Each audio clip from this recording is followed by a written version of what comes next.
list I can't put into words. But honor of all, Startup Istanbul, Startup Turkey is something really special. And honestly, the whole center of Istanbul, Constantinople, really where entrepreneurship started. I mean, it's really all kinds of interesting stories about the creative industries and how it all sort of blossomed from there. And I'm a huge fan of your work, and huge fan of following the startup hero. And one of the things that has come through in a lot of your work that I think is really important at this moment in history, this intersection of crises and opportunity, is that you have this overwhelming optimistic attitude.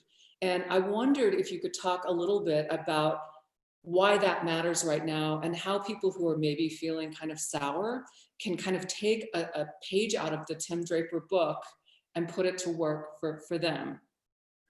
Well, it is the optimists that make the great things happen in the world. It was an optimist that built the glasses you're wearing and the fire you're building and everything around us. Those were created by optimists, where there were plenty of people saying this won't work or things won't go well, but it's the optimist that just drives ahead. I mean, Elon Musk is the ultimate optimist, actually with one exception, but he said, we're going to Mars. And that's one of those things where people go, what, going to Mars? But all the best engineers in the world say, how would we do this? And then they go and they join him, and they're willing to work for him for free for a while and build whatever rocket they have to build. I think it's just that optimism will take you very far. Now, the world does need pessimists, because they're the ones that keep poking the optimists and saying, well, that won't work or that won't work. So the optimist has to keep evolving their plan, keep changing their plan. So an optimist has to be creative. You have to create as you inspire. And so, but right now with COVID, this is it's such a restart. It's a time for us to sort of say, well, what's important, what's not important, what do we need to do, what's the world potentially going to look like, and it's people like you, entrepreneurs, people who have sort of a vision for the future. Those are the people that are going to lead us out of this. And it's really interesting that before the COVID thing, I was bombarded by everyone who wanted to be an entrepreneur. But today, I'm only bombarded, still bombarded, but I'm only bombarded by the true entrepreneur who wants to take us out of this and take us to a better, more wonderful life experience. And I think that's really a beautiful thing. The true entrepreneur has come forward, the one who really wants to do something extraordinary. And my mission in life has always been to support them, encourage them, make those people do those extraordinary things that they sort of think about but don't always do. They often, if you're an optimist, you don't want to run up that hill alone. You kind of want some support. And so I always feel like I'm that one. I'm helping encourage them to go up that hill. And today, think about what the world is going to be looking like in 10 or 15 years. And that's a good way to think about it if you're starting a business. The current situation is that we're locked in place. The positive part of that is that we're trying new things in place. People are trying on VR goggles. They're experimenting with Bitcoin wallets. They're experimenting with remote healthcare and remote education. They're trying some new things. That will be creativity that goes into our consciousness. And then we're going to say, okay, now what's 10 years from now going to look like? And I've got a few ideas for what the world's going to look like 10 years from now, but I'll let you ask another question first. Yeah, I mean, so and yes, I agree with absolutely everything you're saying, but we're in a moment, right, where like it is staggering, where we can no longer go to the European Union as of today, right? So, you know, I think that the question is, okay, so we can't do our international things, and like I can't go to Denmark, you can't go to, like, we're just sort of, so how do we get creative, and how do we innovate our way out of this, in your opinion? Well, in some ways we already have, because people can get on Zoom and they can be in Europe or Asia or wherever they want to be, and we can communicate with them. It's it must be tough in Turkey to say we can't go to Asia or we can't go to Europe, because it's swim across the channel and you're there. But for us, we're North America. It's a long way to Europe, and what it's doing is probably getting a lot of people to say, well, I used to go fly to Japan 5 times a year, and now I think I can get by with 2. Or I used to fly to Europe 8 times a year, now I think I can do it with 3, and the rest of the time I'll do a Zoom call. So that's good in some ways. Although I love travel and I love what it does for people. I love how it brings people together. I think we're all better off if we travel. I think when I go somewhere, I always learn so much, and then I come back and I can apply that to whatever it is I was doing. So I am itchy. I have an itchy foot. I am ready to go travel again soon, because I've been, it's pretty funny. I traveled all the way around the world, about 10 countries. I was pretty exhausted, and I came home just as they closed the door on Europe. And so I was trapped in place, but I was thinking, for the first couple of weeks, I was thinking, good, I don't have to go anywhere. But now I'm thinking, boy, I sure would like to get out. Yeah. I wish I were there. I'm happy to be there in Colorado with you, but I'd love to have been in Istanbul right now. Yeah, same. I'm tired of Colorado. I would much rather be drinking Turkish tea with Barack and Asli. Okay, so all right, so we are at this very interesting moment in history, and your perspective is very much appreciated. But let's talk about the book. All right, can we like glide into that section? Okay, your book is called The Startup Hero, right? Yeah. What does that even mean? Like, what is a startup hero, and why does it matter? You know, it was great. I started Draper University, and it was a school for entrepreneurs, and we called it Draper University of Heroes. And the idea was, in 5 weeks, we can take an ordinary person and turn them into a hero. And they just have to, in order to get into Draper University, they just had to have a little passion for something, whatever it was. And by the end, they might have passion for something entirely different, but we just wanted to make sure that they had some real passion, some real fire in their soul. Stop, hang on. So can passion and entrepreneurship be taught, or is that something that is innate in your DNA?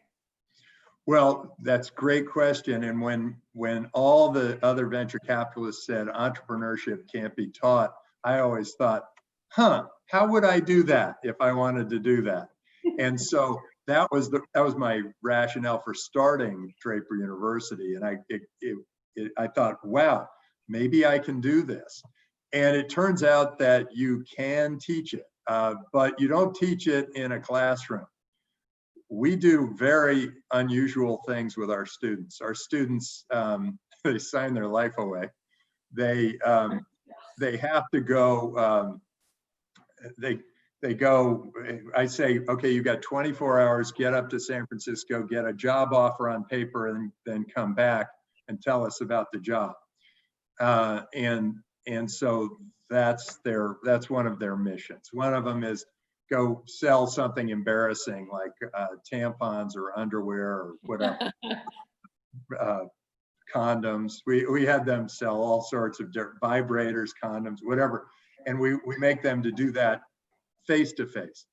What we're really trying to do is put them into very unusual, awkward situations. Yeah. And realizing that it's not the end of the world if you come out, if you do something and it's embarrassing. We also take them through survival training with Navy SEALs and Special Forces and Army Rangers. And they have 5 days in the wilderness going through all sorts of maneuvers and teamwork and leadership activities. And then we do a hackathon, and by the end, they've usually come up with an idea, and maybe it's the same idea they had at first, but maybe it's not. And then they do some business modeling, and then they do a pitch, a 2-minute pitch to a panel of venture capitalists. So that's the 5 weeks. Well, turns out we have turned people into heroes who weren't even going to start a business beforehand. So hang on. So how are you, like, in this context, how are you defining hero? Like, what does that mean? But somebody who will take long odds at some extraordinary outcome. And so it doesn't actually have to be a business, but businesses really do create a vehicle for people to do the heroic things. Whether it's a for-profit or non-profit, doesn't really matter. Those are just vehicles for getting something interesting done. And you need to be sustainable. You need to be profitable in order to grow a business. And when you grow a business, you spread the good word around the world. Right. Anyway, the reason I jumped into Draper University was I taught Draper University for about 5 years, and I thought, I'm starting to repeat myself. and I thought, well, why don't I just write a book? And we talked about travel. I was traveling so much. I was on these airplanes for 9, 15 hours, Yeah. whatever. So I decided I would write the book while I was on those airplanes, and I wrote it on my iPhone. And yeah, I just pulled it out. I go, it does autofill, but then I'd have to edit it on the computer. But and I just go, oh yeah, that's a good story. Let me just write that story, and that was how the book started. And then I started to think about, well, you know, if this is going to be the only book I write, I'm going to want to put a whole bunch of interesting things in here. And so that's where the poetry comes in, and that's where the games, the brain twisters come in, and Yeah. And I wrote it so that it all aligned with the pledge that we take at Draper University. I will promote freedom at all costs. I don't know, I can do the whole thing, but I will fail and fail again until I succeed. All these things that I try to inculcate into the students, and then they come out being pretty great. And so people who read my book, like really read it cover to cover, kind of come out with the same feeling. And what we've now done, because for COVID kept us from doing 2 classes, I think we're going to be open again in October. We're just going to take our chances. But we lost spring and summer. But one thing we did do is we had, our team was amazing. They created an online class that had all those offline challenges.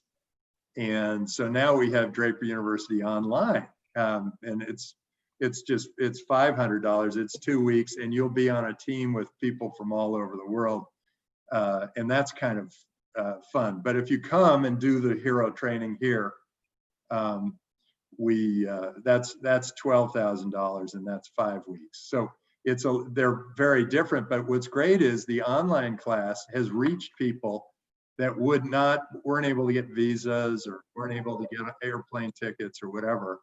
And that's been great for us. We feel like we could probably do that once a month, whereas the hero training, we can only do about 3 times a year. So how do you, on the messaging side of entrepreneurship, like one of the things I've learned, like the entrepreneurship is very much a part of the fabric of Americana. Right? That's just kind of how, like, it's an accepted, we've got Silicon Valley, we've got Boulder, we've got Brooklyn, we've got all these ecosystems. Entrepreneurship globally is a much newer concept. Like in Croatia, I did a conference with a hackathon there. And if you are in Croatia and you say to Nice somebody, place for a conference, by the way. yeah, hey, I am not complaining. Yeah, Croatia, I want you guys to have another conference and we'll figure out how to get there. No, they're awesome. And they are the younger generations are very entrepreneurial and they really want to be in charge of their own destiny. But the older generations consider that some kind of anarchy. If you say you're an entrepreneur in a formerly socialized country, it's like saying, I am mafia. That's what they hear. If you say, so there's a lot of work to be done, across the oceans and the borders, and there's a lot to teach. And while the concept of entrepreneurship in this country is saturated, there's like, how do you translate that? Because what happens when you get into Europe and into, the Nordic countries is they try to put policy on everything, right? Policy slows down creativity, in my opinion. And Yeah. I just would like to get your take on like how we can take this beautiful entrepreneurial mindset, which is, innovation, creativity, and translate it, so other countries can have the same kind of experiences that we do. I think you hit on a couple of really important things there. One is you said policy, and I always use the word regulation, but they're both the same thing. Mm-hmm. When you add a rule, what that does is it adds another person watching over the business person, the entrepreneur, and that person has the potential to be corrupt, and it also slows down the business person. So if you want a great economy, you become Hong Kong, you become the free markets of the United States for 200 years or whatever before we started to overregulate. You become Western Europe rather than Eastern Europe. You become the free markets work. They outperform socialism. They outperform regulation and policy by miles. The people who put in policies should be very aware that every time you put in a policy, you have to put in people to enforce that policy. And those people can either get corrupt or at least they will slow down business progress. And so your country, when you do that, your country slows down and is left in the case of the Eastern Bloc, from Russia all the way down, they are behind, way behind. And it's because they have overregulated and they think that the people at the top should tell them all what to do. And it's just not healthy. The free markets are incredibly powerful. They in effect take care of all problems eventually. I mean, there are monopolies that come up and then eventually the entrepreneur comes and challenges those monopolies because let's say banking, now it's being challenged by Bitcoin. Banking was providing bad service at a high cost. They were charging you 2.5% to 4% every time you swiped your credit card. They were holding your money and investing it, putting it to work and not paying you much. They were doing all those things. Well, now they better shape up because with Bitcoin, I have a frictionless way of paying. I don't need to go through a bank. I have a trusted third party that's not a bank. So the people in banks should start thinking about how do I provide service to my client rather than how do I extract money out of my client, which is what's been going on for a long time. And it's not just banking. Insurance is about to go through it because with a smart contract and an actuary and some surveillance, I can create an insurance company that's very efficient, very effective, and not subject to fraud because the surveillance will tell me if yes, your house burned down, and that claim is a reliable claim. And you'll get paid right away if your house burns down or if your car gets turned over in a hurricane or whatever. We'll have the data, we'll know that that's the case with great certainty. And so insurance is going to go through a major overhaul. I think health is going to go through a major overhaul because you can use data for healthcare now, and I can specifically target drugs to you to one individual. And that, because it's not just your medical history that I can use, but I can use your blood test results and your genetic history and your Fitbit results and I can determine all sorts of things about you, and then first do a diagnosis with that data that's better than any doctor can do. And then I can create a therapeutic for you that's better than any drug company can do. So that world is about to go through a huge change. And then if insurance is changing, 90% of what a government does is insure you. It's healthcare insurance, it's your Social Security, it's workman's comp insurance, it's unemployment insurance, which is a big one now. That can all be done virtually. You don't need to have a land base to do it. And if insurance is going to go through a major overhaul, so is government. These are some of the biggest industries in the world that are about to go through a major overhaul. I think, you know, I'm a big fan of what Bitcoin can do, because it's a decentralized, open, and transparent currency, and it's global for anybody. You can go, if the Turkish government goes after you and you have to get out of Turkey, you can go to Greece and start your life just like that. If you know, if you're a Syrian refugee, you can start your life right away. You have the Bitcoin, you can get going. You don't have to be like sitting in a refugee tent, you know, getting served whatever they're getting served. I think this is it's a major change in the way people are going to start looking at currencies, and that is a big deal. And also the blockchain is creating something really interesting, and I'm looking for the entrepreneur that does this. The blockchain keeps a perfect record of debits and credits. It also keeps a perfect record of data of any kind, but blockchain keeps a perfect record of debits and credits. If somebody builds the FASB accounting system around the blockchain, I think that's going to be a big business, and it will allow governments to tax in Bitcoin and allow businesses to operate in Bitcoin. My dream, my vision is to raise a fund in Bitcoin, invest it all in Bitcoin, and have all those companies put the money to work in Bitcoin and pay their employees and suppliers in Bitcoin, and then get paid in Bitcoin. And then the whole thing, all the accounting, all the auditing is already done. Saves all of us huge amounts of money. And then if I get a return, that immediately goes into a smart contract that sends it all into the Bitcoin wallets of my investors.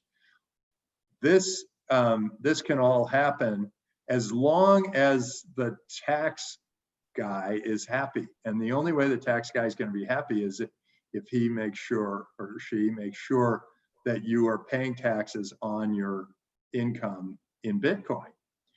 So I think that there will be businesses that are all Bitcoin and all dollars, and then there may be some that are some combination. But if it's all Bitcoin, I think people should be able to pay their taxes in Bitcoin. I think that would be really an interesting system, and much more efficient, much more effective, and it would grow all the economies much faster. And I think the governments that embrace this first are going to be big winners. And the governments that are slow and drag their feet and want to keep everything tribal, and they don't want to be global, they are going to live in the dark age. We're going to look back and say, God, that country, they live in the dark ages because they didn't get it. They wanted their own currency. They were printing their own money, and nobody cared about it. Nobody wanted it. In Argentina, the peso is like a hot potato. Comes in, and then they try to get rid of it as quickly as possible because they know that it's going to decrease in value by 30 to 50%. Same thing's true in Nigeria and Venezuela, the Bolivar, same thing, they're trying to get rid of it. Well, now they just printed $9 trillion. $9 trillion. I have the feeling that we're going to be in the same position because the dollar just dropped in value by about 30%. just because they just printed a whole bunch of them. Here, oh, here, let's just print a bunch more. And some of that encourages like more economic value. So maybe it only drops by 20%, but that's enough to create an inflationary environment. That could be really dangerous for people who are trying to hang on to dollars when there's Bitcoin. And by the way, women, only 1 out of every 14 wallets is held by Bitcoin wallets is held by a woman. When the women embrace this, because it's women are always concerned about the community and society and all that. As soon as they realize that this is better for community and society, and that they save 2.5% to 4% when they try Bitcoin, that is going to move the entire society over to Bitcoin and other crypto. And I think that's the turning point. And it's starting to happen now because everybody's locked in place. They're experimenting with it and they're saying, wait, you mean I can use something like this and I don't have to pay that guy in the fancy suit with that works in that big glass and steel building that says Bank of whatever. No, you don't have to pay that guy anymore because you can actually do all your transactions in Bitcoin very efficiently and effectively. If I had to send you money right now, the easiest way for me to do it would be with Bitcoin. Right now, if I had to send it to you, otherwise I'd have to call my bank, get a wire, or send you a check, goes through the mail. You're not going to get it for a week, maybe 2. I mean, Tim, yes, I get that, and I get the crypto and the blockchain, but there's a huge knowledge gap, right? Like it is, when you look at Bitcoin, like the industry does not have a great reputation. It is, very nascent, right? And there's kind of a sleaze factor associated with it. So how do you overcome? Well, I think there was, and that was because people thought that they could do all their drug deals and arms deals and stuff through Bitcoin, but it turns out that the blockchain keeps perfect records. Yeah. And while at first the U.S. Marshal's Office said, stop this, now they say, we want it because they catch everybody now. If you're a criminal now, you should be using cash. I highly recommend you use cash because if you use Bitcoin, you're going to be caught. It's on the blockchain. Everybody knows it. Everybody sees it. It's right there. How do you advance that message it's into the mainstream? Transparent. It's completely transparent, and so if there used to be, it's interesting. A lot of these new technologies are picked up by people using them for nefarious purposes. Email was that way. There was a lot of sex stuff and trade and all that. And there was a lot of,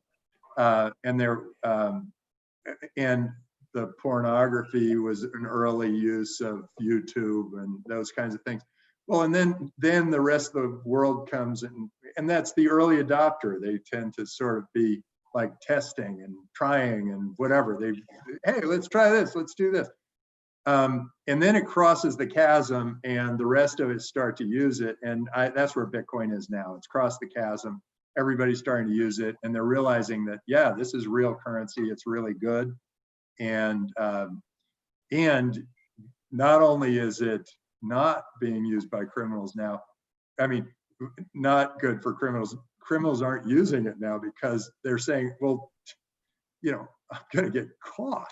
I'm sitting there on if I get paid on the blockchain, they don't always get caught when they first get paid, but then the U.S. Marshal's Office tags that part of the blockchain, that block, and says this is this part of the block is a nefarious criminal. Well, then as soon as they try to move it, they're caught and it's done. So, like, you know, use cash if you're a criminal. That's all I'm saying. Well, Barack has popped up again. I think he has some questions from the audience. I have 20 more questions for you. I'm not kidding. Like, they're right here. I'm old school, I use a notebook, but we'll turn it over to Barack because there's nothing you and I can say right here that is more important than the questions that the audience has. So thank you so much for your time. It's just a joy. You never know. Thanks, Amy. That was really fun. Amy, don't go away.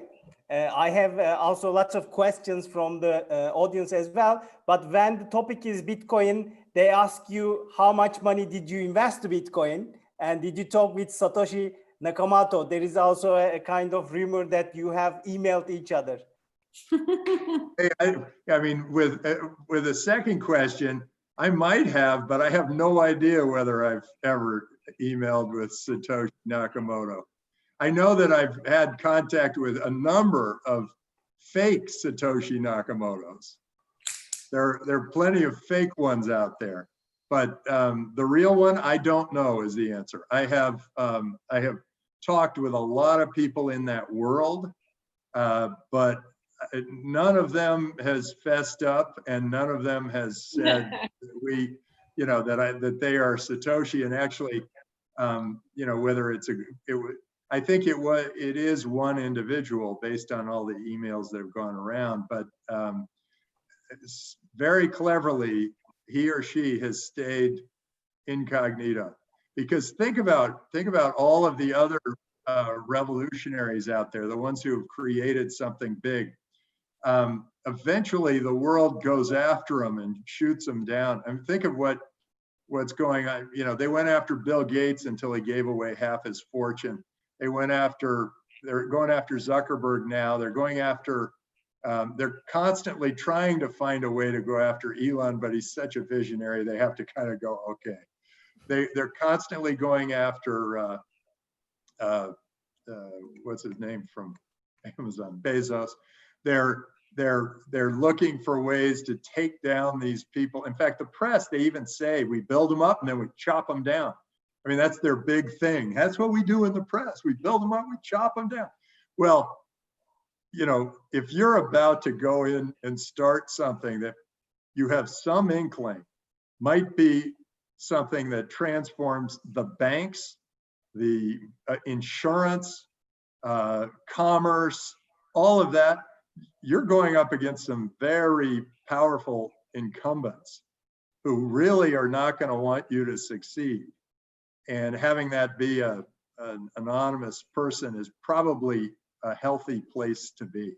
And no one's moved that Genesis blockchain, so we still have no idea who that is. And for me, when I bought all that Silk Road auction in Bitcoin, I bought all that Bitcoin in the Silk Road auction. I didn't think I was going to get the whole thing. I was just the only bidder that bid above market. I thought, look, if this works, it's going to go crazy. Everybody around me was saying what kind of a discount they were going to get on their Bitcoin, and I thought, if this is going to be big, if it goes down to nothing, then I'm out the same amount of money plus or minus a couple percent. But if it goes big, it doesn't matter if I paid a couple pennies more. And so I did that, and I thought, well, good, maybe I'll get 1 or 2 lots. But I got all 9 lots, so I got more than I wanted. But that said, it turns out to be not more than I wanted. So it turned out to work out very well, and I continue to be a buyer of Bitcoin. I've predicted 250,000 by 2022 or 2023, and it's less than 10,000 now. So that's many times on the money in very few years. And the reason is that's where I'm believing that that the women come across. And I think that will make all the difference, and that'll be a big deal. So once that happens, we're going to see regular use. And when you have regular use, then people are going to be looking at dollars like hot potatoes, and they're going to say, well, no, I don't want this, I want Bitcoin. And then Bitcoin's going to be the thing that people can hold on to because they know that there are only 21 million of them out there. And so if you hold 1/100th of a Bitcoin, that's better than holding $100 because you know that over time that's going to be worth more, and the dollars are they're going to print more dollars, and they're going to be over time worth less. So that's where it's going to be very exciting. We're about to go into one of the most exciting times in the history of the world. And it's not just for that. The decentralization, well, the internet opened up the world, and the world benefited big from that. Think of all the deals that were done. I'm gonna do a quick lesson in liquidity for everybody. If I own a house and Amy owns a farm, and we're the only two doing business of any kind, if we don't do a deal, I die of starvation and she dies of exposure. If we do a deal, then we're better off, and we're going to need, I mean, you know, housing is more expensive than watermelons. So she's going to have to give me a lot of watermelons, then I'm going to have to trade with somebody else. And so that's how liquidity works. And when you put up a trade barrier of any kind, you are hurting your own people. You are stopping them from trading across border, and you are hurting liquidity. And liquidity equals wealth. Liquidity equals wealth, health, and when you have trade barriers, you get more starvation, you get more poverty. And so it's important for the world to think trade. And they did with the internet. That opened up trade like crazy. And we were a global economy and everything was going very, very well until these government officials started to panic that suddenly there was a currency that they didn't control. And that was the beginning of them panicking and bringing us back to tribalism, which makes us all poorer, and it makes us all more paranoid. And we're not, and we're certainly not eating as well or whatever. So we need to get that back. So we need the globalism to come back, and I think it's gonna come back. I think the great leaders will open their borders and say, "Come on in," and they'll be less paranoid about other people taking advantage of them. You know, if we do a deal, maybe it's not a perfect deal, and maybe I did take advantage of Amy, but we did a deal, and she's better off too because she has housing, and so, you know, expand that by 8 billion people with as many contracts as they can possibly build, and whether one person's taking advantage of another or another's taking it, everybody's better off. Hey, we're all better off because of Amazon, even though he's got a really good deal. We're all better off because of Apple, even though Apple shareholders have a really good deal. So that kind of thing, I think people have to understand it. It takes a while. You have to think through how an economy works, but I think that it helps to think in terms of I've got a house and Amy's got a farm. So I actually do have a farm, just so you know. I'm on the farm. What are you growing? I'm growing horses and marijuana. Well, I don't know. I'm not sure I want to eat either one of those. Well, you are in Colorado. I am in Colorado. I have two questions more. Okay, we're running out of time, but this has been great okay. fun. Last two questions. You are early investor in Tesla. How do you choose investment projects? Is it your intuition, or I mean, you feel the potential or opportunity, or is it just a planning earlier and choosing the founder and the project? How do you do that? Well, I have a lot of pattern recognition because I've seen so many different companies. So there are certain things that I do that I probably wouldn't be able to explain in a long period. And maybe I'll write another book and it's something like that'll be in there. But in general, I used to just knock on doors of anything that said something software and see if they were raising money. But now I get 20,000 startup opportunities a year, and I do only 20 of them. And so a lot of what I do is filter. And I filter according to this. It's got to be unique. It's got to be a big market. It's got to be one where there's an oligopoly or monopoly incumbent who is overcharging and providing bad service. And then I say, is this using technology in a new way? Is this a new technology, or is it using technology in a new way?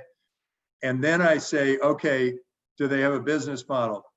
If they don't have a perfect business model, that's okay, because that's kind of our area of expertise. And so we can kind of we can give them a few ideas for that and see if we can help them with how they price it, how they charge, who their customer is, all that stuff. But then when they come in to meet, a lot of it has to do with the enthusiasm and passion that they show. I guess it's more passion than enthusiasm, because well, they've got to be very optimistic, like that it's going to happen. And then our final decision is around this. And it's kind of a weird one, because I think I'm the only venture capitalist that thinks this way. I think, what if it works? Lots of things can go wrong, plenty of things. We go through all those risks and all that, but we say, well, what if it works? What does the world look like if it works? Is that a better world? And then if it's a better world and it's a big company, we're all over it.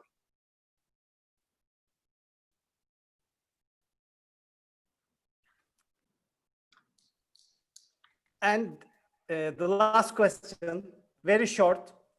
Is money and politics ruining Silicon Valley? Well, that's a good question. I don't think money is ruining anything. I think politics is a little weird right now, because there's a politics of envy, and that's envy New Yorkers have for Silicon Valley, because the banks are in trouble because they have provided bad service at high costs, and there's now an alternative to them. There's envy. Some countries say, well, wait, why does the Silicon Valley have all of these entrepreneurs? I think if Silicon Valley has a bunch of money and they're going to put it into entrepreneurs, it's going to attract entrepreneurs. And a lot of people are not willing to take those risks on, two girls and a cat starting a business, or, whatever. They're not willing to take that chance. And that culture has to happen.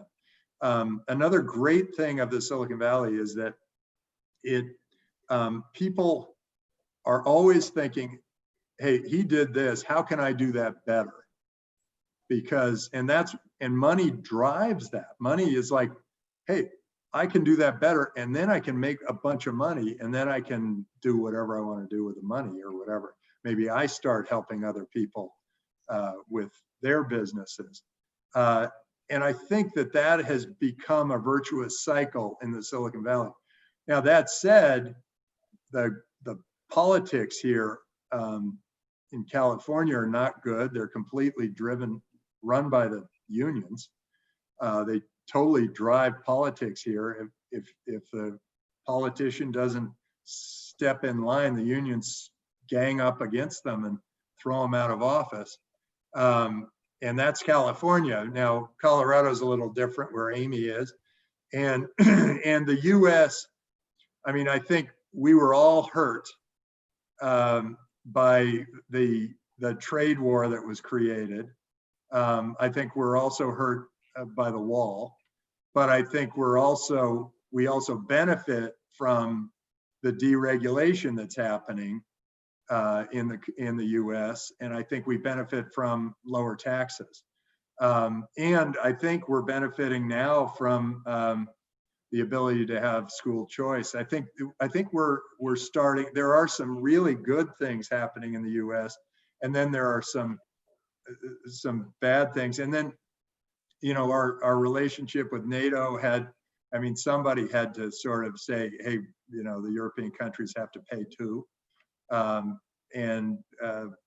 You know, so I think I'd say overall politics is a wash here in America. And what's great is that we know that whoever they are, they're only in for 4 to 8 years, and that's it.